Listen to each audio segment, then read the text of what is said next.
Hey guys, it is January 23rd, 2021, lesson 84 in A Course in Miracles student workbook, 84 reviews for 67 and 68. Love created me like itself. I'm in the likeness of my creator. I cannot suffer, I cannot experience loss, and I cannot die. I am not a body. I would recognize my reality today. I will worship no idols, nor raise my own self-concept to replace myself. I am in the likeness of my creator. Love created me like itself. The mantra goes, let me not see an illusion of myself in this. As I look on this, let me remember my creator. My creator did not create this as I see it. 68. Love holds no grievances. Grievances are completely alien to love. Grievances attack love and keep its light obscure. If I hold grievances, I am attacking love, and therefore attacking myself. Myself thus becomes alien to me. I am determined not to attack myself today so that I can remember who I am. And the mantra goes, there is no justification for denying myself. I will not use this to attack love. Let this not tempt me to attack myself. So yesterday, I was mentioning a client slash friend that was kind of taking advantage of my relationship. And what happens most oftentimes when you're looking at people's patterns, you don't really see what is going on from their perspective. Because what I've learned for myself is that I'm a pretty good manipulator, right? I make sure that I always have people's approval so I can feel safe within myself. And I do that by controlling everybody. Now, the best way to make people submit to you or love you or approve of you or give you that affirmation is by attacking their weaknesses, right? And when it comes to insecurities, that could be from any domain of life, if that makes sense. So when you're asking for help and you're basically making the other person that's trying to help you believe that they're not doing it correctly, or that they're not enough, or they're not helping enough, or that their help is not enough for you to be helped by, then that makes you question yourself.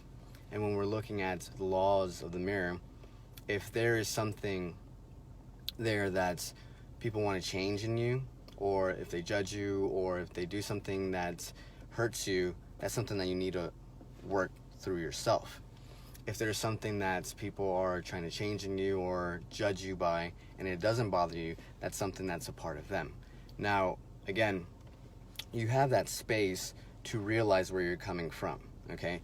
Because you can let that go, or you can choose to delve in that and see why does that occur. Now, it's important to understand why that was put in there, but not why in the sense of what does that say about me? Because most oftentimes what manipulators do is that they put people in a position of making them second guess themselves. And the mind is so tricky because, again, 80% of our thoughts aren't ours. So again, we delve in these emotions and these thoughts and we get caught in the loop, okay? Instead of being objective and observing what is happening, because again, these thoughts are just what they're supposed to be. You're at different levels and you're at the developmental stage that you're supposed to be. So when you see them, that's what's running out. That's the energy that's trying to release. But if you haven't had the opportunity to let that go, then of course you're trying to be objective. You're trying to be present, witnessing your thoughts, feelings, and reactions. But then of course the emotional tie to what's going on, of course, is going to draw you in, because you need that form of approval as well. So it becomes this tit for tat, because the other person is trying to have some form of approval from the person that's trying to help them, but also be disapproved to reinforce the identity that they've created. And the other person that's recognizing that, of course, they went through that same thing where what they're seeing in them is something that they disapprove of themselves. So it makes it very difficult for them to also be objective, because it's almost as if they were working through that same thing that the other person is at the same time. And only the person that is coming from their higher self can allow the other person to do that as well. But if you guys are going, head to head or tete a tete in some way, somehow, of course, you are basically in your lower selves. And now it becomes very difficult to see what the other person is trying to do, because now you guys are trying to play these mind games, right? Power games, trying to shift positions of power, and it makes it very difficult for the other person to see what was going on, because now they're trying to preserve themselves and keep themselves safe. And now it becomes this new reinforcements, because now they're becoming aware of, okay, this is what happened, right? And now we're taking in consideration that this other person does not love me. And of course, they create another form of victim mentality or reinforcement of the ego in that way. The ego is very tricky. It's almost like a snake. So it's always trying to find some way, somehow, to reinforce itself, to keep that identity, that preservation of what it is. But now, when you're keeping that from a distance and you see the space, because that's the only way that you can see things for what they are, okay? You're seeing reality as it's unfolding, and you're creating the space because most oftentimes you're coming from reaction. And when you create that space, then you can act, but most oftentimes you're going through the attachments and aversions, the wants and don't wants, the likes and don't likes, the preferences and the things that you don't want, okay? So you have to create another form of space. And now you're seeing yourself not from your mind or your emotions, and seeing whether that still is something that is bothering you. And when you come from that place, from that point of peace within yourself, then you can see things a lot clearer.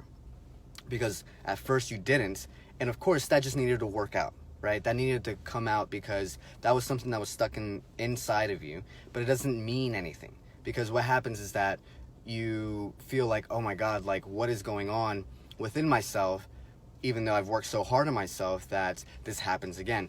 And the thing is, once again, as I mentioned before, you go through that process a lot more quickly. Man, people are gonna kill me for the English that I use. So you're not in that state anymore, okay? That's just stuff that is coming up. But again, as you let go of the smaller stuff, you have to let go of the bigger stuff. And every moment is designed for your evolution of consciousness. So it's very important to be aware of what's going on and take the moment of, okay, all right, let me just occupy my mind just a little bit to kind of see how things unfold and bite my tongue. Because what is going to occur is that you want to react. And that's what they want you to do, because the only way that you can know that is because you did it yourself.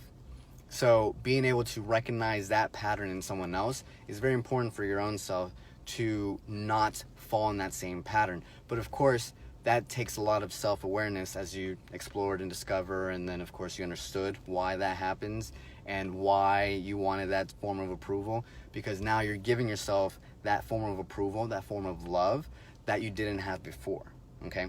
And now you're transforming and transmuting all that energy into something more productive, because of course we're going to get upset, right? You have put some form of investment or some form of care in that person. But again, if that person doesn't cooperate in that way, then you can't impose, okay? You can't interrupt their own karma, if you want to call it that, because they'll get to a point that they recognize what you were trying to do, just like you did with the person that was trying to help you. So it is this whole you reap what you sow, and it's always like what your parents say, like once you have kids, you'll understand what's going on, and you'll apologize, because basically you have to forgive yourself for like everything that you've done for your parents, to your parents, right? What they've done for you. And that's all it is, right? You only see it once you've been put in that position to see it for yourself. And of course, it's just like a child, right? A child can't see things from an adolescent stage, and an adolescent can't see it from an adult stage. You're not greater than that which you have not experienced, okay? So, love you guys. Peace.